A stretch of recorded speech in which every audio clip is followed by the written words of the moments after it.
Il-ħajja tal-bniedem ikun fija momenti ta' ferħ, momenti ta' niket, momenti ta' prova. U kif jgħidu, no pain, no gain. Għaldaqstant, anke l-istess Newman għadda minn momenti diffiċli u sewwa ngħidu li matul ħajtu huwa pjuttost kien meqjus bħala persuna kontroversjali.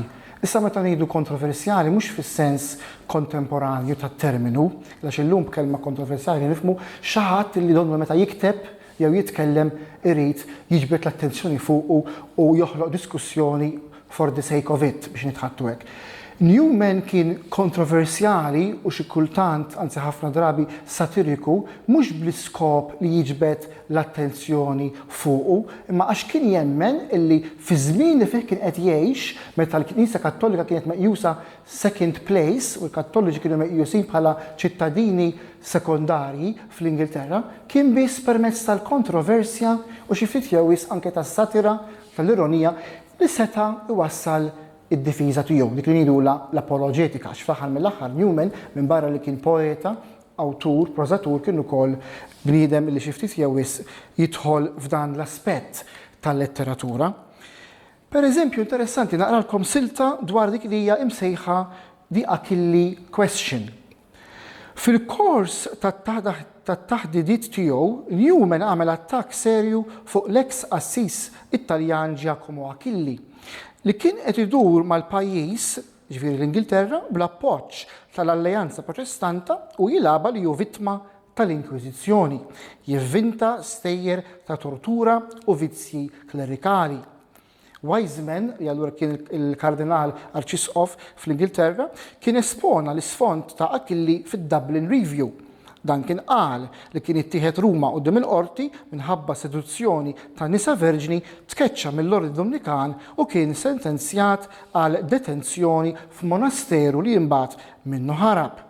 Ftit nies kienu jaqraw dan il-ġurnal, ma kulħadd kien jaqra lil Newman u l-Alleanza Protestanta ipperswadit il-Achille biex jiftaħ fil-qorti każ kontra Newman.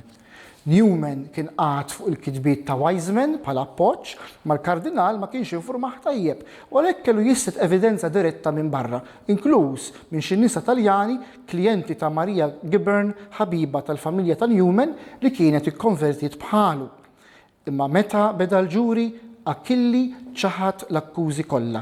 Il-ġurija qalet biss li Newman ma kienx ħalla l-Achille jagħti taħdidiet, meta l-avukati ta' Newman talbu biex il-kawża tibda mill-ġdid, Achille ċaħad dan u nhar il-31 ta' Jannar 1853 Newman kien sentenzjat iħallas multa ta' 100 lira sterlina u jidħol il-ħabs sakemm iħallasha. Imma ħbiebu ħallsulu s-somma malajr. Newman kellu biss joqgħod għal diskors sever, reprimand, mill-imħallef Coleridge dwar id-deterjament morali frott il-perverżjoni Romana u Achille ftit wara telaq lejn il-Kanada. Ekku, u propju din hija ġrajja li turi kemm kellu edewa Newman. Jiġifieri saħansitra dawk li kienu kontra tiegħu fl-Ingilterra, protestanti, inqdew b'eks Assis Taljan biex jipprova jagħmel l-ħsara. Qalu nġibuh mill-Italja ħalli ma jgħidx li huwa frott l-Ingilterra u naraw kif jista' jattakkah. Kienu kif jgħidu a drowning man clutches at a straw. Dawk li kellhom mibeda personali lejh kienu jippruvaw jagħmlu minn kollox biex jagħmlu l-ħsara. Ma kif juri l-każ ta' Achille, meta Newman iddefenda lilu nnifsu billi uriet li jerġa' jinfetaħ il-każ, Achille ħarab minn fuq il-post biex nitħattu b'mod metaforiku. Għaliex kien jaf fetħulu għajneħ li ma' Newman assolutament ma kellux ċans. Għaliex Newman mhux talli ma kien għamel xejn li huwa akkużabbli, imma saħansitra dak kollu li kien jagħmlu fil-pubbliku. Il-kitbiet tiegħu kienu jidhru lem u law u qatt ma kien ifittex li jaħbi jew jiddefendi lilu nnifsu jekk mhux għax sforzat jew imqiegħed kif ngħidu bil-Malti benħaltejn f'kantuniera.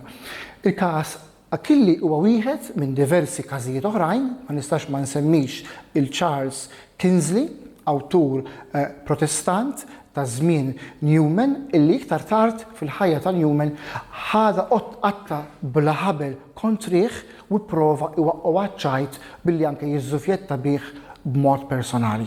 U dan l-inċident huwa importanti għaliex dan kien l-inċident illi waslu biex jikteb forma ta' sensila ta' artikli li fl-aħħar mill-aħħar imbagħad ġew ippubblikati fil-autobiografija tiegħu li hija classic l-Apologia Pro Vita Sua. Wieħed mill-iktar kotba famużi biex ma ngħidx l-iktar famuż ta' Newman minn barra il-Grammar of Assent u l-Letter to the Duke of Norfolk u nistgħu nibqgħu sejrin hekk. L-Apologia Pro Vita Sua verament irridu ngħidu kollox. L-istil ta' Newman mhuwiex fost leħfef, jiena mhux ħan nirrikomanda li xi ħadd li jmur jaqra lil Newman b'mod dirett, ikun aħjar kieku wieħed jibda bil-biografija tiegħu u hawnhekk nissuġġerixxi dik ta' Reverend Dr. Ian Kerr, saċerdot Kattoliku, studja Oxford li kiteb il-biografija tiegħu għada sal-lum meqjusa l-iktar waħda oġġettiva u awtorevoli. U fl-Apologia Pro Vita Sua Newman jiġbor kollox, ma jħalli xejn għaddej marriħ. Biex ngħidu hekk jiġbor it-testament tiegħu. L-Apologia Pro Vita Sua jew Apologia fil-qosor kif jgħidula bl-Ingliż hija l-ktieb illi permezz tiegħu huwa għamel dik ngħidula vindication, ġifieri ħareġ rebbieħ għax kien qed jikber fi żmien, kien qed joqrob iż-żmien tal-aħħar ta' ħajtu, ftit żmien wara anke saħansitra ġie ipproklamat kardinal mis-suċċessur ta' Piju IX il-Papa il-jum 13 u permezz tal-Apologia Pro Vita Sua biex ngħidu hekk għalaq il-kapitli kontroversjali kollha he left no stone unturned biex juri li dak kollu li jagħmel kien għamlu skont il-kuxjenza. U li semmejna l-kuxjenza u nagħlaq bija, ħafna mit-tagħlim dwar il-kuxjenza fit-Konċilju Vatikan it-Tieni, jiena m'iniex espert tad-dokumenti tal-Konċilju Vatikan it-Tieni, ma jekk taqra il-Gaudium et Spes, żgur li se tħoss xi ftit jew wisq l-ispirtu ta' Newman jekk tkun taf Newman minnu. M'hemmx għalfejn tkun xi espert, ma jiena espert, imma il-punt hu jekk tinteressa ruħek min Newman ħadd induna kemm il-Konċilju Vatikan it-Tieni għandu għax jirodlu ħajr lil Newman. Illa għaliex il-mod kif hu jitkellem dwar il-kuxjenza anke fil-kuntest tal-liġi naturali morali mhux biss hija qbil mat-tagħlim tal-Knisja Kattolika sa mill-bidu, imma tant hija armonjuża u tant għandu l-argumenti tiegħu qegħdin b'mod tajjeb għaliex huwa kien anke filosofu fil-veru sens tal-kelma illi Newman jista' jwasslek biss biex tħaddan il-fidi vera.